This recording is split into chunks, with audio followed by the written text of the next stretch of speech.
Hello friends, welcome back to our channel. तो आज की इस वीडियो में हम लोग डिस्कस करेंगे यूपी ट्रिपल एस सी पेट 2025 के प्रैक्टिस सेट का, और ये प्रैक्टिस सेट नंबर 5 है। ठीक है, इसके पहले 4 प्रैक्टिस सेट हो चुका है। जिन लोगों ने नहीं देखा है तो चैनल पर जाकर आप वहाँ से देख सकते हैं। ठीक है, ये RWA बुक का जो प्रैक्टिस सेट है तो आपके लिए बहुत ही इंपॉर्टेंट है। तो चलिए इस वीडियो को स्टार्ट करते हैं। स्टार्ट करने से पहले अगर आप लोग चैनल पर नए हैं तो सब्सक्राइब नहीं किया तो चैनल को सब्सक्राइब कर लीजिएगा, साथ साथ वीडियो को भी लाइक करते चलिएगा। ठीक है, पहला क्वेश्चन है, दिया गया है, निम्नलिखित में से कौन सा स्थल भारत में मध्य लौह युग के दौरान आरंभिक शहरी नियोजन का साक्ष्य प्रदान करता है? इनमें से तो कौन सा शहर है? तो वो है कौशाम्बी शहर। आंसर यहाँ पे डी ऑप्शन करेक्ट हो जाएगा। मध्य लौह युग की अवधि जो थी वो था 1000 ईसा पूर्व से लेकर 600 ईसा पूर्व तक। ठीक है, 600 ईसा पूर्व तक ये जो था ये मध्य लौह युग की जो है काल था। कौशाम्बी जो है ये प्रयागराज के समीप है, और इसके अलावा उज्जैन, जहाँ पर खुदाई से सड़क, जल निकास प्रणाली तथा सार्वजनिक भवन के साथ आरंभिक शहरी नियोजन का जो है पता चलता है। तो यहाँ पर आंसर क्या हो जाएगा? D part Kaushambi. ठीक है, कौशाम्बी नहीं होगा तो उज्जैन, अगर होगा तो उज्जैन आंसर हो जाएगा। दोनों शहरों को याद रखिएगा। क्वेश्चन नंबर 2, निम्नलिखित में से जैन धर्म के अंतिम तीर्थंकर कौन थे? ठीक है, जैन धर्म के अंतिम तीर्थंकर का नाम क्या था? उनका नाम था महावीर स्वामी वर्धमान महावीर को कहते हैं। ये 24वें तीर्थंकर यानी कि अंतिम तीर्थंकर हुए। इसके बाद कोई जैन धर्म में तीर्थंकर नहीं हुआ। ठीक है, 23वें तीर्थंकर का नाम था पार्श्वनाथ। ठीक है, 23वें तीर्थंकर का क्या नाम था? पार्श्वनाथ थे। और 22वें जो तीर्थंकर थे उनका नाम था अरिष्टनेम। ठीक है, 21वें तीर्थंकर का नाम क्या था? नेमिनाथ। तो ये सभी चीजें याद रखिएगा। क्वेश्चन नंबर 3 है, हर्षवर्धन ने नर्मदा नदी पार करके दक्कन की ओर बढ़ने की कोशिश की, तब चालुक्य नरेश किसने उन्हें रोक दिया? ठीक है, इसका आंसर बताइए कमेंट बॉक्स में, इसका आंसर सही क्या है। ठीक है, हर्षवर्धन को नर्मदा नदी जब पार किया गया हर्षवर्धन ने, और दक्कन की ओर जब बढ़ने लगे तो इनको चालुक्य नरेश ने रोक दिया। और उनका नाम क्या था? तो उनका नाम था पुलकेशिन द्वितीय। आंसर ए पार्ट इसका करेक्ट हो जाएगा, पुलकेशिन द्वितीय। और ये जो चीज़ें दी गई हैं, मतलब कही गई हैं बातें, ये इसका उल्लेख मिलता है जो ऐहोल अभिलेख में मिलता है। ठीक है, अगला प्रश्न, निम्नलिखित में से किस शासक ने दीन ए इलाही नाम से एक नई जीवन शैली या धर्म की शुरुआत किया था? उस शासक का नाम क्या है? तो उस शासक का नाम है अकबर। आंसर सी ऑप्शन इसका करेक्ट हो जाएगा। ठीक है, कब स्थापना किया गया था? तो इस धर्म का 1582 ईस्वी में इस धर्म को स्थापना किया गया, शुरुआत किया गया। दीन ए इलाही धर्म जो है स्वीकार करने वाला प्रथम हिंदू व्यक्ति कौन था? तो वो था राजा बीरबल। ठीक है, प्रथम हिंदू व्यक्ति था जिसको इस धर्म को स्वीकार किया था। क्वेश्चन नंबर 5 है, कनिष्क किस वंश के महान राजा थे? इनमें से बताना है। कनिष्क जो थे ये कुषाणों के महान राजा, कुषाण वंश के महान राजा थे। कुषाण वंश का संस्थापक जो है किसने किया? कड़फिसस ने किया था 15 ईस्वी में, और 15 से 65 ईस्वी तक जो है ये कड़फिसस राजा रहा था कुषाण वंश। कुषाण वंश के शासक जो कनिष्क का काल जो था, गांधार कला का विकास जो है इसमें सर्वाधिक हुआ था इसके काल में। चलिए क्वेश्चन नंबर 6 है, ब्रिटिश ईस्ट इंडिया कंपनी और मराठा पेशवा बाजीराव द्वितीय के बीच बेसिन की संधि पर हस्ताक्षर निम्नलिखित में से किस वर्ष किया गया था? तो ये किया गया था 1802 में। आंसर डी ऑप्शन इसका करेक्ट हो जाएगा, 1802। ठीक है, क्वेश्चन नंबर 7 है, असहयोग आंदोलन के प्रस्ताव की पुष्टि दिसंबर 1920 में कहाँ में आयोजित भारतीय राष्ट्रीय कांग्रेस के वार्षिक अधिवेशन किया गया था? मतलब कहाँ पर 1920 में आयोजन किया गया था जो कि असहयोग आंदोलन का प्रस्ताव की पुष्टि किया गया था? तो ये हुआ था नागपुर में। ठीक है, नागपुर में 1920 में जो भारतीय राष्ट्रीय कांग्रेस का अधिवेशन हुआ था, वहाँ पे इसकी अध्यक्षता किया गया था विजय राघवाचारी। तो उन्होंने इसकी पुष्टि की थी। यहाँ पर आंसर क्या हो जाएगा? बी ऑप्शन राइट है। 1940 का अगस्त ऑफर प्रस्ताव किस ब्रिटिश सरकारी अधिकारी द्वारा किया गया था? उसका नाम क्या था? तो उसका नाम था 1940 के अंतर्गत अगर देखा जाएगा तो ये इसका नाम था लिन लिथगो। क्या नाम था? लिन लिथगो था। आंसर यहाँ पे बी ऑप्शन इसका करेक्ट हो जाएगा। इसी के समय में 1939 में क्या हुआ था? द्वितीय विश्व युद्ध का प्रारंभ हुआ था। 1939 में फॉरवर्ड ब्लॉक का गठन हुआ था इसी के समय में। 1940 में इसी के समय में अगस्त प्रस्ताव आया था। 1940 में ही इसी के समय में व्यक्तिगत सत्याग्रह प्रारंभ किया गया था। फिर 1942 में इसी के ही समय में जो है क्रिप्स मिशन का भारत आगमन हुआ। इसके बाद 1942 में फाइनली भारत छोड़ो आंदोलन का प्रारंभ भी इसी के समय ही किया गया था। तो इम्पोर्टेंट है, याद रखिएगा। पावना किसान विद्रोह निम्नलिखित में से किस राज्य में हुआ? पावना विद्रोह जो हुआ था ये हुआ था पश्चिम बंगाल में। आंसर बी ऑप्शन इसका राइट हो जाएगा। कब हुआ था ये हुआ था 1873 से लेकर 76 के मध्य, ठीक है। 1873 से 76 के मध्य जो है पावना विद्रोह हुआ था। तो यहाँ पे आंसर क्या हो जाएगा, बी पार्ट पश्चिम बंगाल में। राज्य बताना था तो राज्य हो जाएगा। अगला क्वेश्चन, क्वेश्चन नंबर 10, निम्नलिखित में से किस वर्ष में मुस्लिम लीग ने भारतीय मुसलमानों के लिए एक अलग राष्ट्र पाकिस्तान की मांग की थी? तो ये मांग इसके द्वारा किया गया था 1940 में। कब किया गया था? 1940 में। सी ऑप्शन सही हो जाएगा, ठीक है।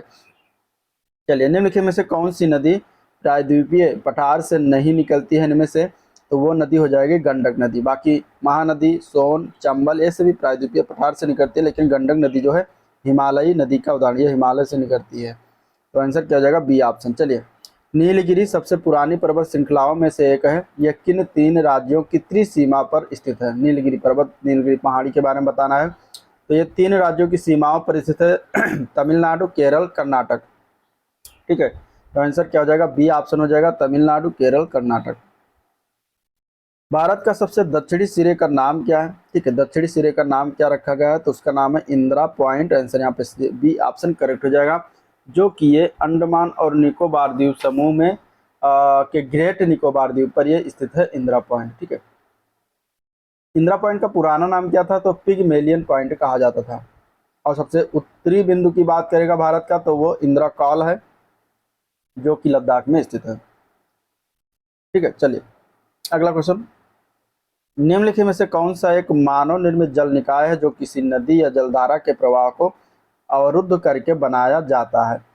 तो वो होता है जलाशय, ठीक है। ये मानव निर्मित होता है, जलाशय होता है। आंसर यहाँ पे सी ऑप्शन इसका करेक्ट हो जाएगा। क्वेश्चन नंबर 15, डाफला की पहाड़ियाँ मुख्य रूप से किस राज्य में व्याप्त है? डाफला की पहाड़ियाँ जो है ये मुख्य रूप से अरुणाचल प्रदेश में है। आंसर यहाँ पे क्या हो जाएगा? सी ऑप्शन करेक्ट हो जाएगा, ठीक है। अगला प्रश्न है, कौन सा निदेशक सिद्धांत स्वशासन के लिए ग्राम पंचायतों के गठन का समर्थन करता है?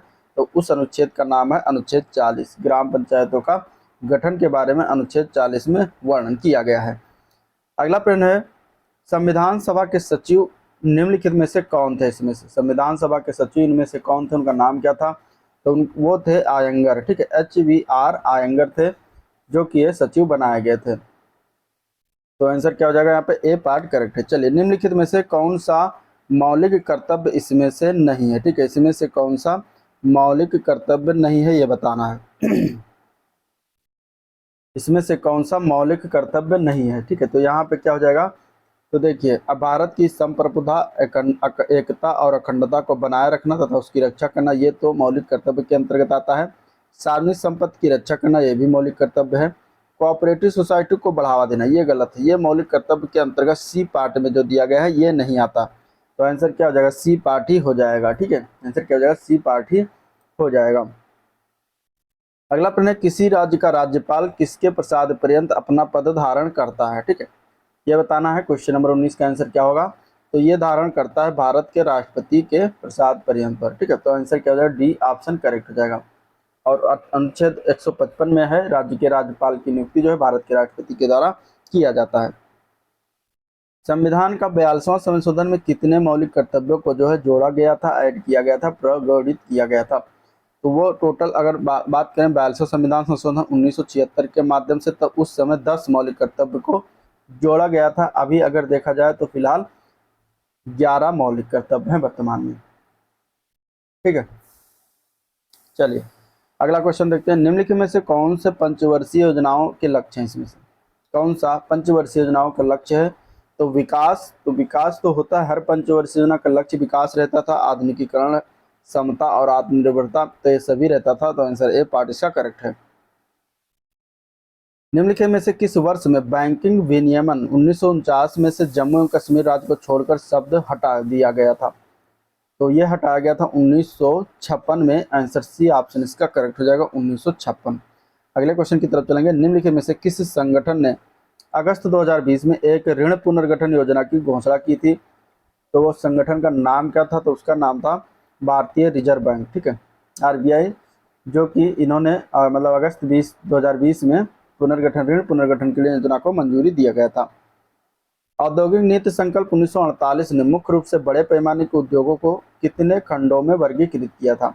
तो यह हुआ था टोटल 4 खंडों में। आंसर बी ऑप्शन करेक्ट हो जाएगा। जो 1948 का औद्योगिक नीति था, संकल्प स्वतंत्रता के बाद उद्योगों पर भारत का पहला प्रमुख नीति दस्तावेज था, और इसकी घोषणा जो तत्कालीन उद्योग मंत्री थे डॉक्टर श्यामा प्रसाद मुखर्जी, उन्होंने 6 अप्रैल 1948 को संसद में किया था। ठीक है, तो ये चीजें, और इन्होंने इसमें 4 श्रेणियों के बारे में बात की थी। केंद्र सरकार का अनन्य एकाधिकार, केवल राज्य द्वारा शुरू किया जाने वाला नया उपक्रम, तीसरा सरकार द्वारा विनियमित किए जाने वाले उद्योग, और चौथा निजी उद्यम व्यक्तियों और सहकारी समितियों के लिए खुला होना। पश्चिम बंगाल में एक वर्ष में चावल की कितनी फसलें उगाई जाती हैं? तो एक वर्ष में चावल की कितनी फसलें, तो पश्चिम बंगाल में मूलतः 3 फसलें उगाई जाती हैं। मतलब एक वर्ष में 3 फसलें चावल की काटी जाती, 3 बार उगाया जाता है, जिन्हें इसका नाम भी है। पहला जो फसल है उसको औस कहा जाता है, दूसरा फसल जो है उसको अमन कहते हैं, और तीसरा जो फसल आता है चावल का एक ही वर्ष में उसको बोरो कहा जाता है। तो इस प्रकार 3 बार चावल की फसलें उगाई जाती हैं। पारंपरिक ताप दीप्त बल्ब में फिलामेंट किस धातु का बना होता है? तो फिलामेंट जो होता है वो किसका बना होता है? टंगस्टन का बना होता है। यहाँ पे आंसर सी ऑप्शन इसका करेक्ट हो जाएगा। ठीक है, चलिए नेक्स्ट क्वेश्चन है, तेल वनस्पति में रूपांतरण क्या कहलाता है? तेल का वनस्पति में रूपांतरण जो है क्या कहलाता है? तो तेल का वनस्पति में रूपांतरण कहलाता है हाइड्रोजनीकरण। तो आंसर क्या हो जाएगा? ए पार्ट इसका राइट है। गैल्वेनीकरण वह प्रक्रिया है जिसमें लोहे के जंग को लगने से बचाने के लिए इस पर परत चढ़ाई जाती है। तो किसकी परत चढ़ाई जाती है ये बताना है। तो इस पर चढ़ाया जाता है जस्ते की। ठीक है, जस्ते की परत जो है चढ़ाई जाती है। अगला प्रश्न, निम्नलिखित में से कौन सी इसमें से अदिश राशि है? ठीक है, अदिश सदिश 2 राशियां होती हैं। 2 प्रकार की भौतिक विज्ञान में अदिश राशियां जो होती हैं जिनमें केवल मात्रा या परिमाण होता है, दिशा नहीं होती, वह अदिश राशियां कहलाती हैं। अब इसमें अगर देखेंगे तो द्रव्यमान क्या है? द्रव्यमान एक अदिश राशियां, जैसे क्योंकि इसमें सिर्फ परिमाण है, दिशा की कोई जरूरत नहीं होती द्रव्यमान के लिए। ऐसे चाल है, घनत्व है, कार्य है, ठीक है, शक्ति है, ये सभी जो है क्या है? अदिश राशियां हैं। अगला प्रश्न है, मानव रक्त का तरल भाग जिसे क्या कहा जाता है? जल, लवण और प्रोटीन से बना होता है, तो उसको हम कहते हैं प्लाज्मा। क्या कहते हैं? प्लाज्मा कहते हैं। डी आंसर करेक्ट हो जाएगा। ठीक है, और ये रक्त का लगभग 55% भाग होता है रक्त में। अगला क्वेश्चन, निम्नलिखित में से किस शहर अथवा केंद्र शासित प्रदेश में हजरत निजामुद्दीन औलिया महबूब ए इलाही दरगाह स्थित है? ये कहाँ पर स्थित है? तो ये स्थित है नई दिल्ली में। आंसर सी ऑप्शन इसका करेक्ट हो जाएगा, नई दिल्ली। ठीक है, चलिए नेक्स्ट क्वेश्चन है, भारत सरकार द्वारा आत्मनिर्भर भारत रोजगार योजना किस वर्ष शुरुआत किया गया था? तो यह शुरू किया गया था 2020 में 1 अक्टूबर को। तो 2020 1 अक्टूबर को शुरुआत किया गया था। आंसर याद रखिएगा, डी पार्ट इसका करेक्ट है। क्वेश्चन नंबर 33 है, कर्णम मल्लेश्वरी को मेजर ध्यानचंद खेल रत्न पुरस्कार कब मिला था? ठीक है, तो कर्णम मल्लेश्वरी को मेजर ध्यानचंद खेल रत्न पुरस्कार ये दिया गया था 1994-95 में। कब दिया गया था? 1994-95 में दिया गया था। और क्यों दिया गया था? क्योंकि इन्होंने जो है ये पहली भारतीय महिला एथलीट बनी थी जो कि ओलंपिक में कांस्य पदक इन्होंने जीता था, इसलिए इन्हें दिया गया था।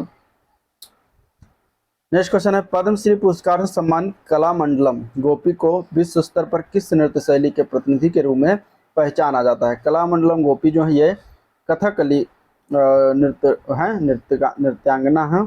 तो इनमें कथकली में इनके योगदान के लिए भारत सरकार के द्वारा पद्मश्री से सम्मानित किया गया था। किस सन में? सन 2009 में। तो आंसर क्या हो जाएगा? डी ऑप्शन करेक्ट हो जाएगा। कथकली जो है ये केरल का शास्त्रीय संगीत है, शास्त्रीय नृत्य सॉरी। भारत में द्रोणाचार्य पुरस्कार कब शुरू किया गया? द्रोणाचार्य पुरस्कार की शुरुआत हुई थी वर्ष 1985 में। कब शुरुआत हुआ था? 1985 में इसकी शुरुआत की गई थी। ठीक है, चलिए अगला क्वेश्चन, मैकमोहन रेखा एक रेखा है जो चीन और भारत के किस राज्य को अलग करती है? तो मैकमोहन रेखा जो है चीन और अरुणाचल प्रदेश को अलग करती है। तो यहाँ पे आंसर सी ऑप्शन इसका करेक्ट हो जाएगा। भोलानाथ प्रसन्ना के में से किस खेल के वाद्य यंत्र से जुड़े थे? ठीक है, भोलानाथ प्रसन्ना इनमें से कौन से वाद्य यंत्र से जुड़े हैं? तो ये बांसुरी वादक है। आंसर सी ऑप्शन इसका करेक्ट हो जाएगा, बांसुरी वादक। नेक्स्ट क्वेश्चन की बात करेंगे। फिल्म RR को नाटू नाटू रचना के लिए सर्वश्रेष्ठ मौलिक गीत की श्रेणी में प्रतिष्ठित गोल्डन ग्लोब पुरस्कार से सम्मानित किया गया। इस गाने के गायक कौन है ये बताना है, ठीक है। यहाँ पे आंसर क्या है, तो इसके गायक हैं राहुल सिप्लीगंज और काल भैरव। तो यहाँ पे आंसर क्या हो जाएगा, ए पार्ट इसका करेक्ट है, ठीक है। और इन्हें 80वां गोल्डन ग्लोब 2023 का अवार्ड प्राप्त हुआ था, जो कि बेस्ट सॉन्ग कैटेगरी में इन्हें दिया गया था। इसके गीतकार की अगर बात करेगा तो उनका नाम है चंद्र बोस, ठीक है। उनका नाम क्या है, चंद्र बोस। चलिए अगला क्वेश्चन। निम्नलिखित में से कौन सा पर्व मुख्य रूप से ईसाई समुदाय के द्वारा मनाया जाता है। इसमें से तो ईसाई के समुदाय के द्वारा इसमें से देखिए मुहर्रम मिलाद उन नबी मुसलमानों के द्वारा, महावीर जो है ये बौद्धों के द्वारा, तो गुड फ्राइडे हो जाएगा। आंसर यहाँ पे डी ऑप्शन इसका करेक्ट है, ठीक है। बादशाहनामा के लेखक कौन है। बादशाहनामा के लेखक की अगर हम बात करेंगे तो यहाँ पे हो जाएगा answer D option Abdul Hamid Lahori. Badshahnama किसने लिखा है, अब्दुल हमीद लाहौरी ने लिखा हुआ है, ठीक है। अबुल फजल ने अकबरनामा लिखा हुआ है। हाल ही में उत्तराखंड सरकार ने गरीबों के लिए योजनाओं को अधिक सरल और जो है सुलभ बनाने के उद्देश्य से कुछ योजनाओं के नाम बदले हैं। इनमें से किस योजना का नाम बदलकर ग्रामोत्थान योजना रखा गया है। तो कौन सी योजना वो है, तो वो है ग्रामीण उद्यम त्वरित परियोजना, ठीक है। उस योजना का नाम क्या है, ग्रामीण उद्यम त्वरण परियोजना। आंसर यहाँ पे सी ऑप्शन इसके लिए राइट है। संघाई सहयोग संगठन सरकार के प्रमुख परिषद की 23वीं बैठक 16 अक्टूबर 2024 को कहाँ आयोजित किया गया। तो ये हुआ है इस्लामाबाद पाकिस्तान में। आंसर यहाँ पे बी ऑप्शन राइट हो जाएगा। 29 सितंबर 2024 को तमिलनाडु के किस नेता ने उप मुख्यमंत्री के रूप में शपथ लिया, उनका नाम क्या है। तो उनका नाम है उदयनिधि स्टालिन, ठीक है। आंसर क्या हो जाएगा यहाँ पे बी ऑप्शन इसका राइट है। अगला प्रश्न। पपम्मल को जो पद्मश्री पुरस्कार विजेता जैविक किसान थी, किस राज्य की निवासी थी और उनकी उम्र कितनी थी जब उनका निधन हुआ। तो ये किस राज्य की निवासी थी, तो ये थी तमिलनाडु की, और ये इनका उम्र था 109 वर्ष। तो आंसर ए पार्ट इसके लिए करेक्ट है। अगला प्रश्न है, फिजियोलॉजी या मेडिसिन में 2024 का नोबेल पुरस्कार किसे प्रदान किया गया। तो फिजियोलॉजी या मेडिसिन में 2024 का नोबेल पुरस्कार जो है ये प्रदान किया गया है विक्टर एम्ब्रोस और गैरी रवुकन को। आंसर यहाँ पे बी ऑप्शन इसके लिए करेक्ट है। अगला प्रश्न है, अक्टूबर 2024 में महिला उद्यमियों को सशक्त बनाने के उद्देश्य से महिला सक्षम योजना किस बैंक के द्वारा शुरुआत किया गया है। तो उस बैंक का नाम क्या है, इंडियन ओवरसीज बैंक। आंसर यहाँ पर डी ऑप्शन इसके लिए करेक्ट है। त्रिनिदाद के क्रिकेटर ब्रायन लारा ने अपने संस्मरण का शीर्षक क्या रखा। तो रखा लारा द इंग्लैंड क्रॉनिकल। इसका नाम क्या है, लारा द इंग्लैंड क्रॉनिकल। तो आंसर क्या हो जाएगा यहाँ पे बी ऑप्शन करेक्ट है इसके लिए। नेक्स्ट क्वेश्चन है, भारतीय नौसेना और ओमान की रॉयल नेवी के बीच 13 से 18 अक्टूबर 2024 के मध्य गोवा तट के पास आयोजित द्विपक्षीय नौसैनिक अभ्यास का नाम क्या है ये बताना है, ठीक है। तो उसका नाम है नसीम अल बहर। क्या नाम रखा गया, नसीम अल बहर नाम है। इस नाम से नौसेना अभ्यास किया गया है। आंसर ए पार्ट इसका करेक्ट है। रक्षा अनुसंधान एवं विकास संगठन यानी कि DRDO ने अक्टूबर 2024 में किस स्थान पर उन्नत VSHORADS प्रणाली के 3 सफल उड़ान परीक्षण किए। तो कौन सा स्थान था, तो वो था पोखरण राजस्थान में। आंसर सी ऑप्शन इसका करेक्ट हो जाएगा। विश्व पशु दिवस प्रतिवर्ष कब मनाया जाता है। तो प्रतिवर्ष ये मनाते हैं 4 अक्टूबर को। आंसर बी ऑप्शन करेक्ट हो जाएगा, ठीक है। अगला क्वेश्चन है, अनुदित का संधि विच्छेद क्या होगा ये बताना। अनुदित शब्द का संधि विच्छेद अगर करते हैं तो अनु प्लस उदित निकलता है, जो कि बी पार्ट में दिया गया। तो इसका बी पार्ट करेक्ट है, ठीक है। चांदनी शब्द का पर्यायवाची इसमें से कौन सा नहीं होगा।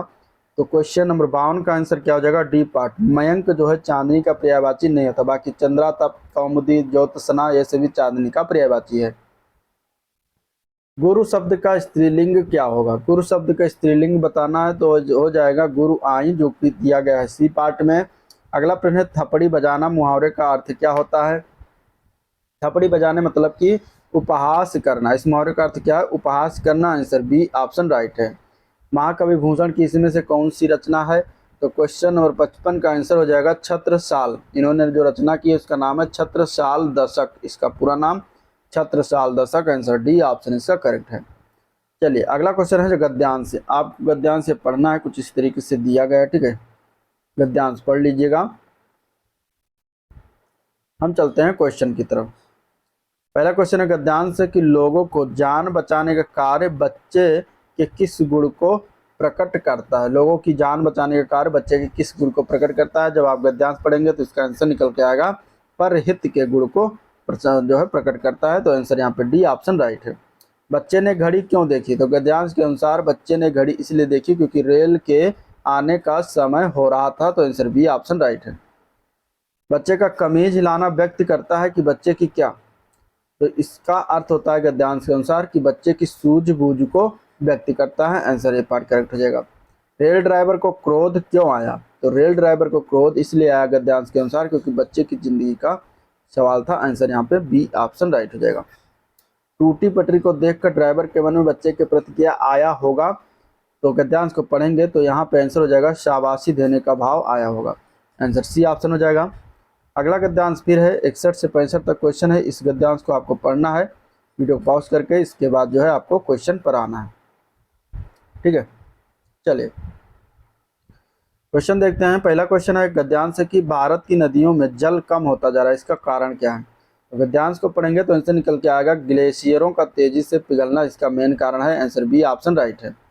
गंगा के किनारे बसे लोगों की आबादी लगभग कितनी है। तो गंगा के किनारे बसे लोगों की आबादी लगभग 40 करोड़ है इस गद्यांश के अनुसार। गद्यांश में किस संकट की बात की गई है। गद्यांश में किस संकट की बात की गई है। तो इसमें जल संकट की बात की गई बेसिकली। तो आंसर सी ऑप्शन इसका राइट है। ठीक है, अल-नीनो प्रभाव पड़ता है किस पर पड़ता है। तो ये पड़ता है मानसून पर। आंसर सी ऑप्शन करेक्ट हो जाएगा।